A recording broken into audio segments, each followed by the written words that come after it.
C'est prévu. Pour en parler, pour avoir le fameux de cette deuxième édition du Yaoundé Film Lab, nous accueillons sur ce plateau John Schlegel. Bonjour John. Bonjour. Et bienvenue sur Cameroun Live. Merci.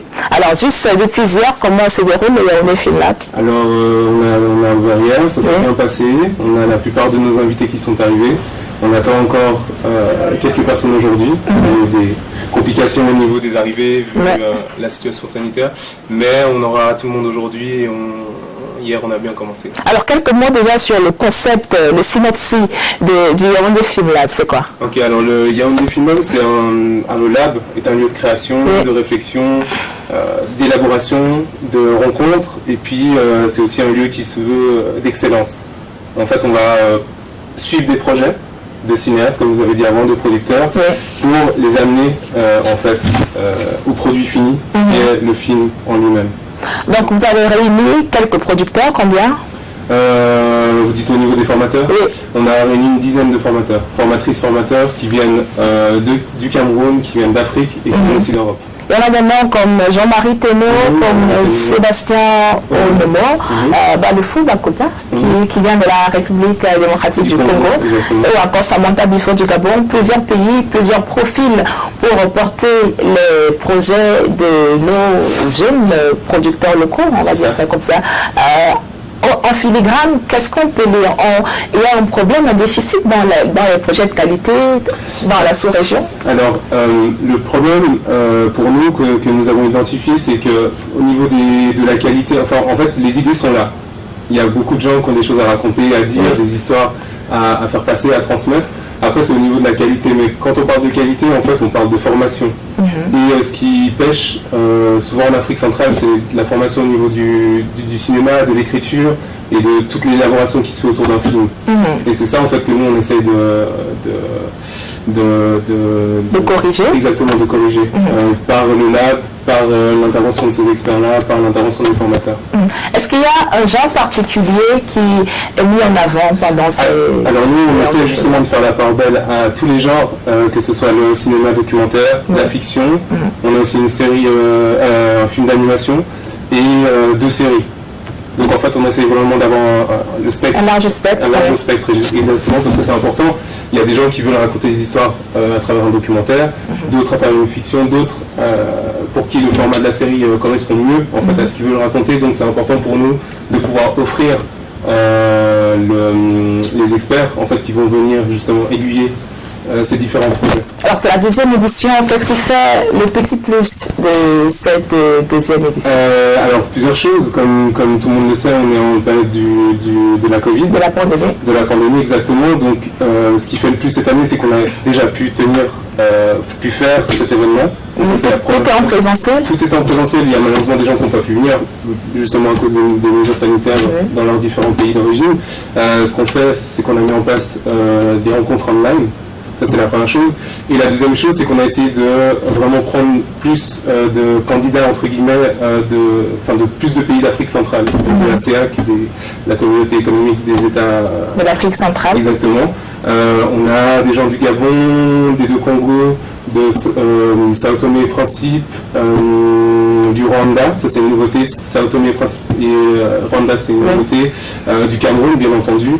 Et voilà, les 2 seuls pays qui ne sont pas représentés cette année parce qu'on n'a pas reçu de soumission, c'est le Burundi et l'Angola. Voilà. Qu'est-ce qui fait, qu'est-ce qui a guidé le choix des projets à travailler au cours de ce Yaoundé Film? Alors nous, par rapport aux choix qui ont été faits sur les dossiers qu'on a reçus, en fait, il y a une commission d'experts qui s'est réunie, c'est elle qui a choisi, donc il y a une commission artistique et de travail.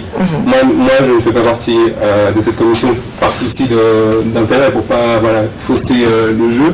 Mais voilà, on a dû choisir en fait les projets qui étaient quand même déjà bien avancés dans un premier temps. Et dans un second temps, c'était important pour nous de voir les possibilités et les liens qui peuvent se faire en fait avec les productrices, producteurs qui viennent justement, qui sont invités durant le lab. Quelles sont les retombées après le Yaoundé Film Lab? Qu'est-ce que ces jeunes porteurs de projets cinématographiques vont récolter après cette semaine d'immersion dans le lab? Beaucoup d'expériences, beaucoup d'informations qui vont devoir digérer. Parce qu'en fait, si vous voulez, le lab, c'est aussi un endroit où on vient confronter son projet Et des fois, on entend toute la journée, non, ton projet n'est pas bien, mais en fait, c'est pour faire grandir le projet.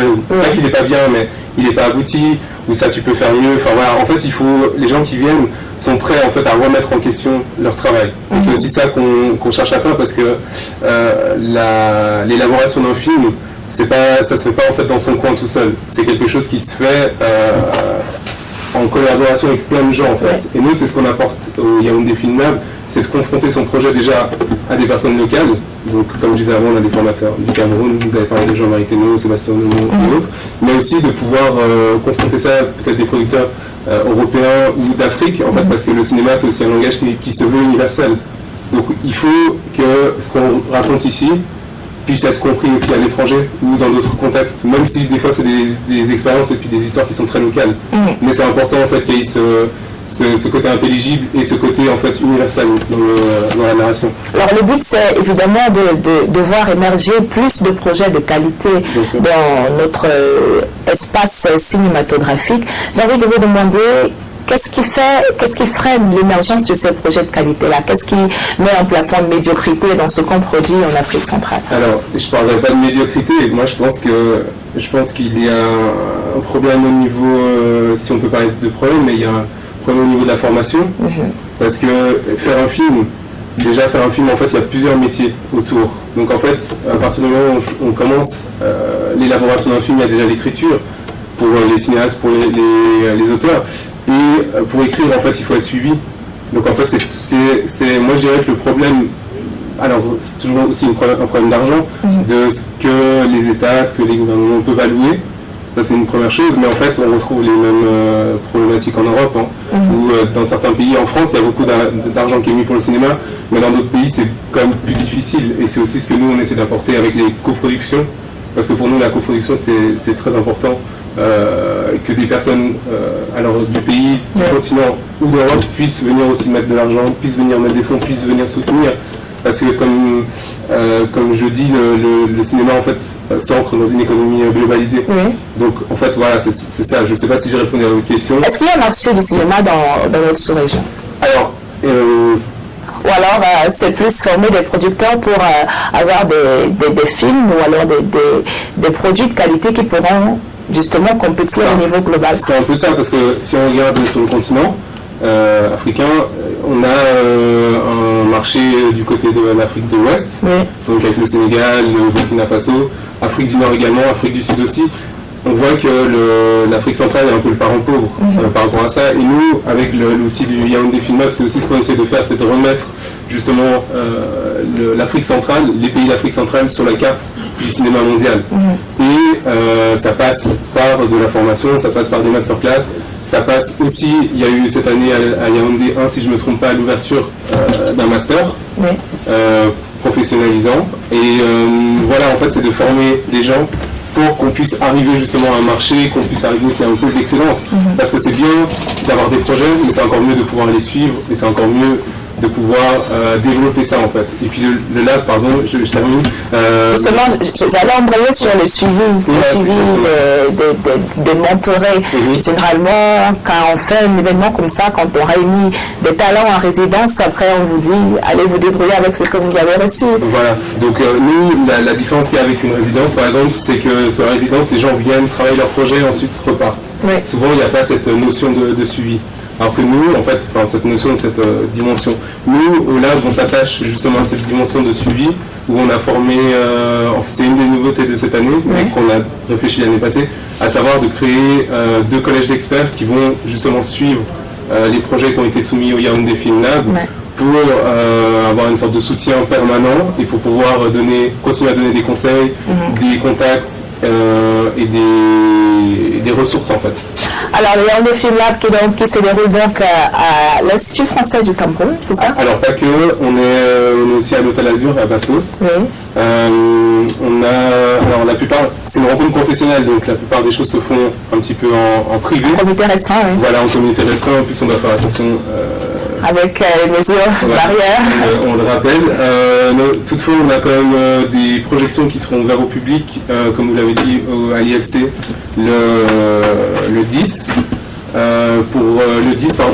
Le 10 avril. Le 10 avril, oui, c'est samedi. Et puis le dimanche aussi, à Canal Olympia, on aura une masterclass de Jean-Marie Thénault et de Jossa HMB, qui est une réalisatrice camerounaise, qui a été nommée 2 fois aux Oscars avec ses projets. Donc ça, pour s'inscrire, les gens, s'ils veulent venir, peuvent venir sur le Facebook, je peux dire, sur le Facebook de Tara Group, et là, ils pourront s'inscrire.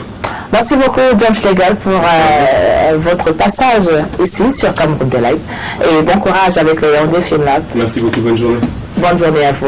C'était notre invité du jour, John Schlegel, qui venait nous dérouler le concept du Yaoundé Film Lab qui se déroule depuis ce 6 avril à Yaoundé et va donc se poursuivre jusqu'au 15 avril prochain, un événement qui va former les producteurs, des porteurs de projets cinématographiques d'Afrique centrale. Et si on allait à présent directement faire le lien avec la rédaction centrale pour le journal de 8h, une présentation de Franck Evina.